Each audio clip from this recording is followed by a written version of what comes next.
Hi, everybody, and welcome to Lovefraud Live. So, if you're involved with a sociopath for any length of time, you will probably be harmed in some way. It doesn't matter what type of relationship it is, romantic partner, family member, work colleague, friend, or just an acquaintance. If you interact with the person enough, you'll be exploited and manipulated. Why? That's what sociopaths do.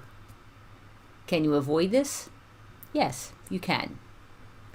I'm Donna Andersen, author of Lovefraud.com, and tonight I'm going to tell you how to protect yourself from a sociopath in 3 easy steps. This is a live streaming show, and I'll answer your questions at the end of this short presentation. So if you could, please send them along to me as we go along so that I can be ready to answer your questions. And also feel free to use our super chat function as you ask your question. So I'm here to tell you that yes, you can protect yourself from sociopaths coming into your life and causing serious damage. There are 3 steps to follow, and here's what they are. Step number 1, know that sociopaths exist. Now, this is actually the biggest problem. Millions of sociopaths live among us, and I am not exaggerating that number, but unfortunately, most of us don't know about them.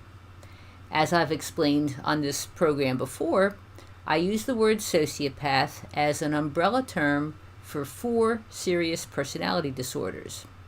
They are antisocial personality disorder and psychopathy, which are closely related. Narcissistic personality disorder, borderline personality disorder, and histrionic personality disorder. Now, there are clinical differences among these disorders, but there are also many similarities. People who have any one of these disorders are usually superficially charming. They also tend to be exploitative, manipulative, deceitful, impulsive, and lacking in empathy. So, how many people actually have these disorders? Well, multiple researchers have looked into this question and estimated the prevalence of the disorders. So here are the results of multiple studies.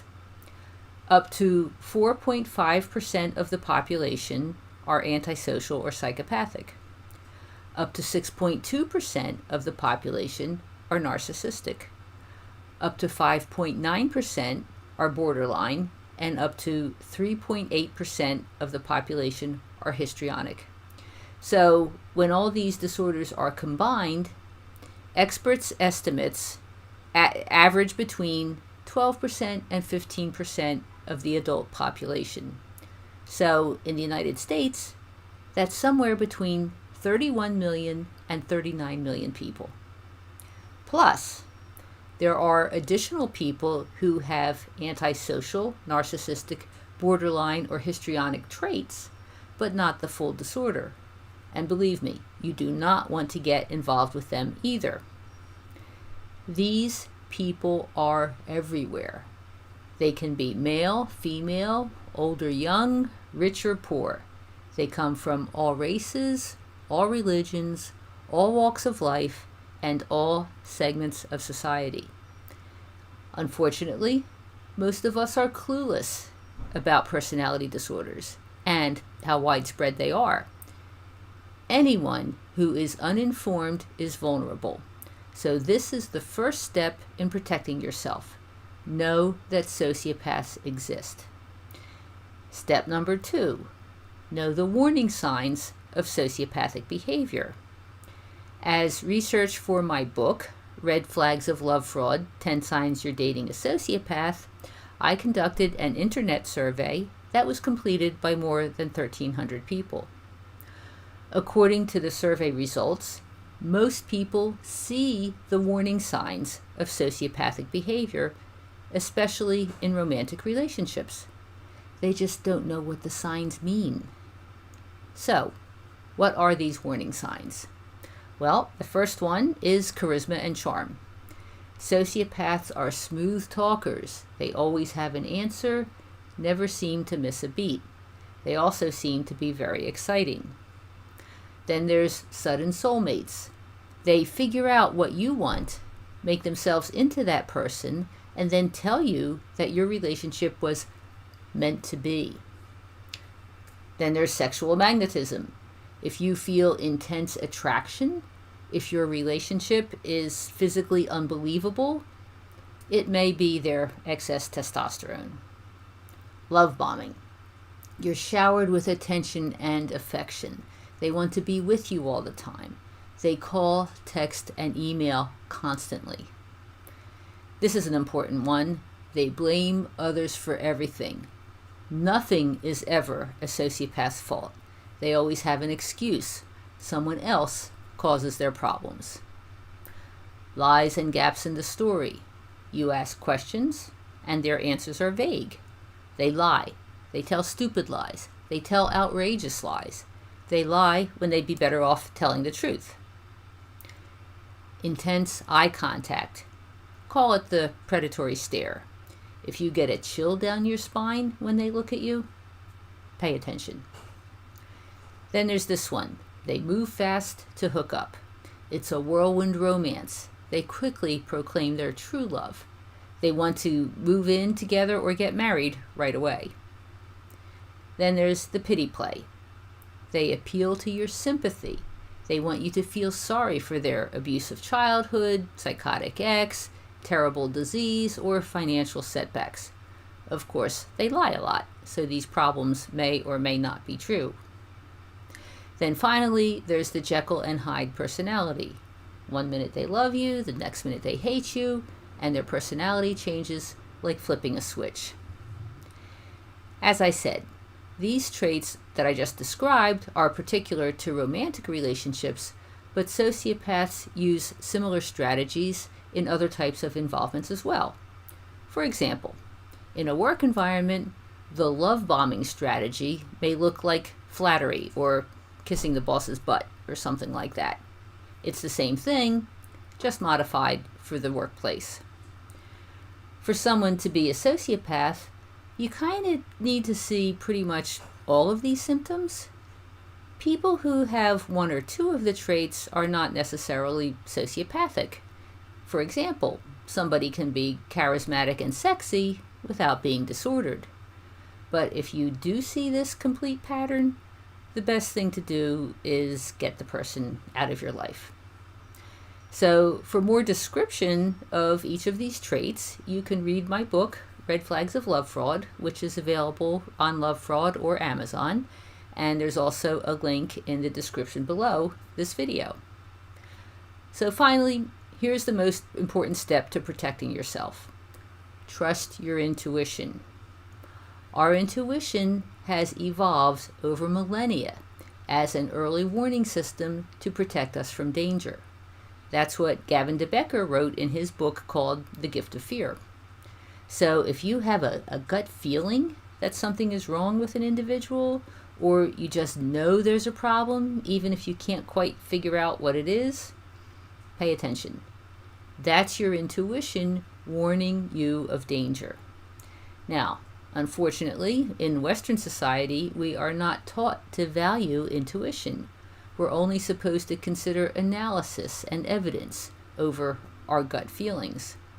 So even though you may have this internal siren blaring about someone, you may still believe that you need proof of wrongdoing before taking steps to remove yourself from the situation. Now, if this has happened to you, don't feel bad. It happens all the time. In my research for Red Flags of Love Fraud, I asked the survey respondents whether they had an intuition or a gut feeling early in the relationship that there was something wrong with the individual. Here's the result. 71% of people said yes, but most of them went ahead with the relationship anyway. Why? They doubted themselves, or they wanted to give the individual the benefit of the doubt. or they wanted to believe the best about the person. Generally, when someone is bad news, your intuition will warn you. What you need to do is act on the warning. So, in the end, protecting yourself from sociopaths is a matter of awareness. When you know that they're out there and see the warning signs and listen to your intuition, you can escape them before too much damage is done. Now, you may still meet a sociopath. After all, as I explained earlier, millions of them live among us. So it's likely that you will cross paths with a disordered person sooner or later. But by knowing that they exist, knowing the warning signs of sociopathic behavior, and paying attention to your intuition, you can protect yourself from inviting a sociopath into your life. Now, I do want to mention that the process is different when you're born into a family with sociopaths. Obviously, you have no choice about whom your relatives are, so you can't exactly avoid letting them into your life. But once you become aware that sociopaths exist and you know the warning signs, you may spot them in your family members. Then, knowing that they are damaging and that they will never change, you can decide how to move forward. So that's the formal presentation for tonight. Next, I'll be answering your questions. And as I mentioned earlier on, we've implemented Super Chat on this YouTube show, which offers you the opportunity to contribute to Lovefraud's work. And I really appreciate the donations that we've received so far. If you want to support us, there's a little $sign right below the place where you type your comments. And if you click it while asking your question, I'll be sure to see it, because as you may have noticed, sometimes I miss the questions if you've been at the show before. So anyhow, that helps me see them. There's also a link in the description below the video where you can make a tax-deductible contribution to Lovefraud's education programs if you want. And if you do that, I really appreciate it, and thank you very much. So, looks like we have lots of chatting going on here today. Let me take a look and see if there's some questions.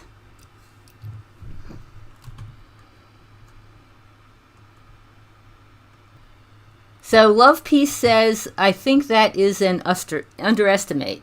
And I imagine that you're referring to the numbers that I gave you. 31 to 39 million people could be diagnosed with those personality disorders. And you're probably right in a certain way, because those figures that I quoted are those who could be actually diagnosed. And being diagnosed with these disorders is actually a fairly high bar. So, as I briefly mentioned, there's lots and lots of people who have some of the traits, but perhaps not the entire package, and they're still miserable. I mean, you do not want to be involved with these people, and nobody knows how many there are who have partial disorders, who have some of the traits that not all of them. You know, maybe it's the same amount as those who could be diagnosed. So yes, maybe we're talking 24 to 30% of the population are disordered. I mean, there simply is no information available about how many people might be partially disordered. All of this is just kind of an estimate anyway, but the idea is that we need to understand that there are simply millions of these people out there. They're in all walks of life throughout our entire society. So we need to be on the lookout, because they're everywhere. And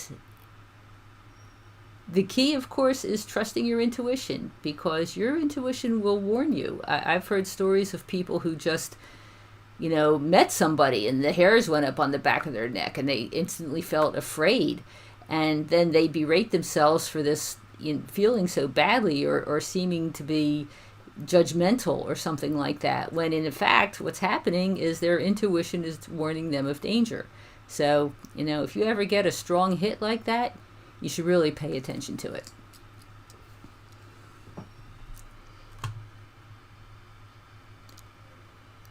Okay, so Love Peace says, I was clueless before 3 years ago, even though married to one for 22 years. Yeah, you're not alone. I can't tell you how many people have contacted me saying they're married 10 years, 20 years, 30 years. And, it was just this lifelong misery. And it wasn't until one thing or another led folks to learn about sociopaths and start researching it and reading the traits and reading the stories where finally they say, oh my God, that's what's been going on for my entire life. I mean, I have heard that so many times. Maybe it's better now because people who were married, for 20 or 30 years, there wasn't a lot of discussion about these personality disorders a long time ago. In fact, Dr. Robert Hare, who is the person who developed the psychopathy evaluation process, it's called the Psychopathy Checklist Revised. I mean, that wasn't published until the early 90s. So there really wasn't a way to measure psychopathy until 20 years ago or 30 years ago. And it's taken a long time to, work its way through the system or for people to become aware of it.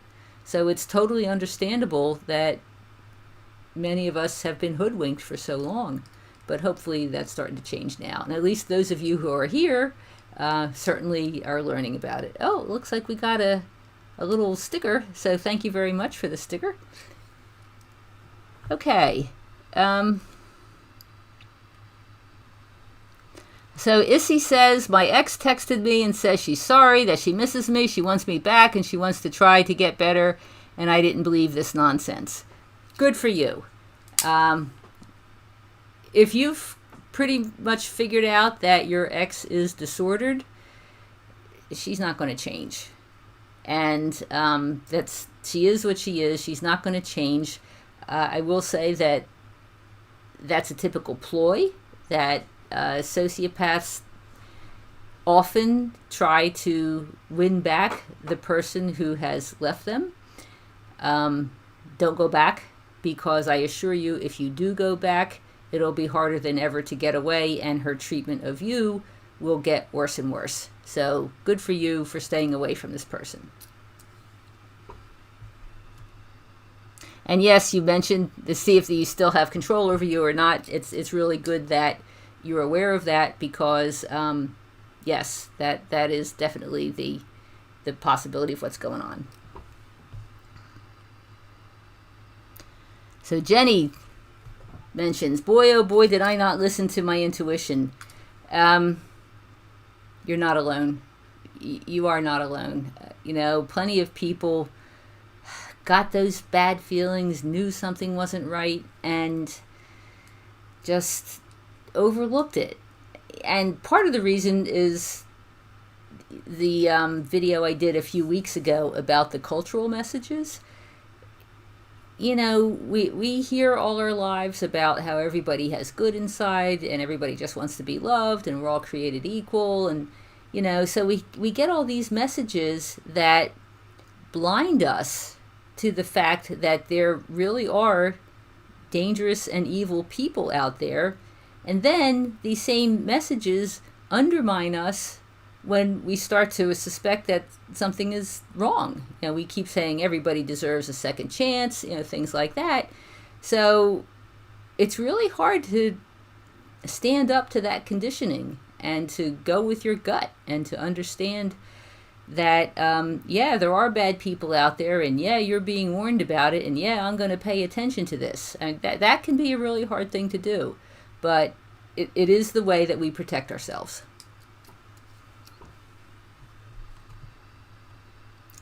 Okay, so Susie Bessie says, hi Donna, why isn't this taught in schools? Do you think it should be, or is this only a parent's job to teach our children?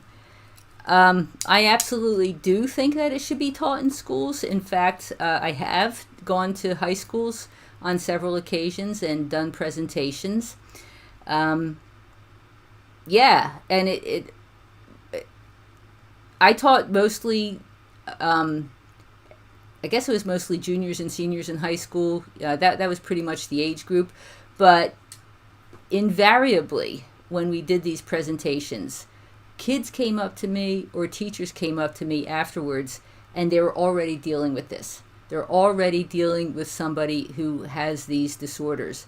And as I've explained in previous videos, the disorders are genetic or partially genetic, about half genetic. So what that means is that, kids grow up and have the potential, if they have inherited the genes for the disorder, they have the potential of becoming disordered, and it tends to show up around puberty. I mean, that's usually where it kicks in. So if you're talking about 13, 14, 15-year-olds, 16-year-olds, this is when the disorder starts to come about. And so, yeah, there are kids in junior high and high school who are dealing with classmates who are disordered, and they don't realize it.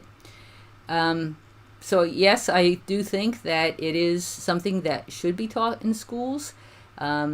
Hopefully, as more awareness gets out there, there'll be more of a call to do it. But yes, I can tell you that the juniors and seniors absolutely understood what I was talking about. They were able to absorb the message, and hopefully, a few people got it, and it prevented them from danger down the road.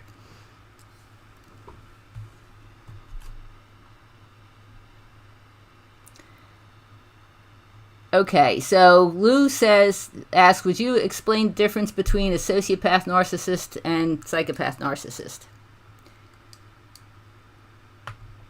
Well, if you're referring to sociopath narcissist as one thing and psychopath narcissist as another, that's not quite how it's divided up. Essentially, the word sociopath is no longer a clinical diagnosis for anything. It once meant antisocial personality disorder, but the terminology changed, although the original definition of sociopath was anyone who had pathological relationships. And I'm using it the way the word was originally intended, to describe anybody who has pathological social relationships. And so that's what that means. Antisocial personality disorder and psychopathy are related, although the experts will tell you that they're not precisely the same thing. Narcissism is a separate disorder. Like, the key of antisocial personality disorder is that these people have no conscience. They also are have a need for stimulation. It is often highly correlated with criminal behavior, whereas narcissism, one of the key traits of that is a lack of empathy. But there is an awful lot of overlap among all these disorders. For example, narcissism is a trait of psychopathy. So there's a lot of overlap, and that's why I often say that it's for us, for lay people who are just trying to protect ourselves, the precise definition doesn't matter. I mean, if you're a psychologist or a clinician or a researcher, and you need to know precisely what the person has, then by all means, do a thorough evaluation and get a diagnosis. But for the rest of us, it's not that important. If you're seeing these general traits and the person is exhibiting these general traits, that's all you need to know. All you need to know is that they're disordered and they're not going to change. And the best thing to do is to get the person out of your life. But, Lou, I do have another video, which it's one of the early ones. If you want to look back in the catalog, talks about, you can identify a narcissist, antisocial, and so I do give a more thorough explanation of what the different disorders are if you want to take a look at the other video. Okay. All right, my sociopath just got married for the 5th time. What do you think? Well, that's kind of typical. My sociopathic ex, I was the 4th wife, and he married again after me, and then tried to line up number 6. I don't think he got through with number 6. But yeah, it happens a lot. And then there are those who don't. So it's some marry frequently and some don't. But the thing is that all of the marriages are shallow. They're not authentic. Sociopaths and antisocials and narcissists are not capable of love. So, typically it's just a matter of moving on to the next target is generally what's going on here. All right, how do you rule out that someone is a sociopath? How do you know if it is intuition or if you're being paranoid after a narcissistic relationship? That's a really good question. And once you've been burned, it is possible to think that, you start seeing disorder everywhere and you're afraid to trust people. And that's why it is so important to work on your own recovery, because that's how you can get to the point where you can trust your intuition. When you're still damaged, when you're still hurting, it's totally understandable that you can't trust anybody. So I have several videos and some books that talk about recovery. And that's the way you get to the point where you can trust your recovery. In fact, Gavin de Becker talks about that in the book, The Gift of Fear.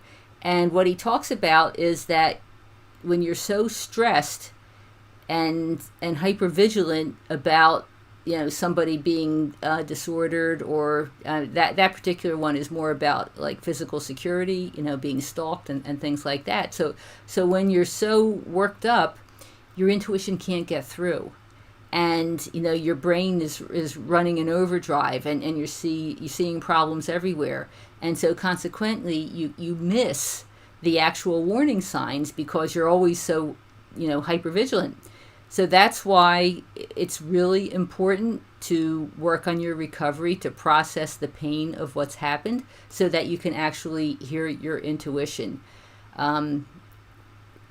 Early on, if you're recently out of a situation, then it's good to be cautious. I certainly would not recommend, trying to date right away or anything like that, because you do want to give yourself time to recover and to work through what's happened, and then your intuition will have room to function, and you'll be able to trust it because you're not being overly jumpy and overly hypervigilant. Okay, so hi, Donna. If the thread runs through all the cluster B disorders is lack of conscience, what's the difference between them? The way they present? Actually, the thread isn't necessarily lack of conscience. What it is manipulation and exploitation. And, so there are distinct disorders, like especially borderline personality disorder is grouped with the cluster Bs, and what the cluster Bs have in common is that they tend to be external disorders, which means that externalizing means that the people act towards somebody else. They're not internalizing like anxiety and depression or something like that. However, the people who have borderline personality disorder do internalize. The basis of that disorder is often anxiety. And one of the causes of the disorder for women is often that they've been sexually abused as children. And for men, it's that they've been shamed as children. So, borderline is different, but it's still grouped with the cluster Bs. It's different in how it comes about, but the way that a borderline person treats others is often very similar or the same as narcissistic, the way narcissistic or antisocial people treat others.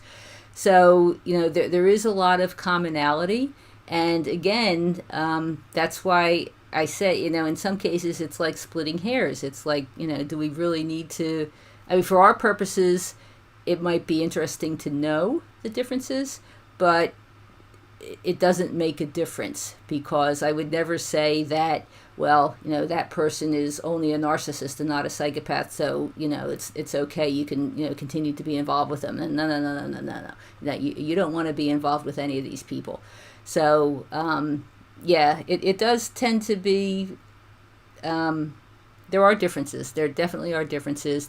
I have a page on Lovefraud where I talk about the different disorders, and you can, look it up in a lot of places. So there are just different criteria. But then again, you'll see somebody has a diagnosis of narcissism with antisocial traits. And so what does that mean? I don't know. And, so there's an awful lot of overlap. And the idea is, if you just, the thing that they have in common is that they create havoc for everybody else in their lives. I mean, that is the true core of what makes these disorders similar, is that they create problems for everyone else. They have difficulties in social relationships. I mean, there's a variety of difficulties, but that is what the core is. So for that reason, I mean, having a social relationship with any of these folks is no fun.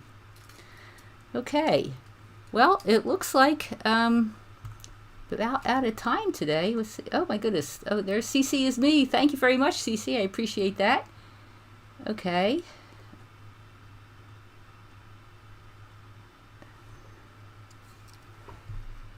Well, I see folks are chatting with each other. That's great. Oh, Nobi Brooklyn says, I saw you on TV on Deadly Woman.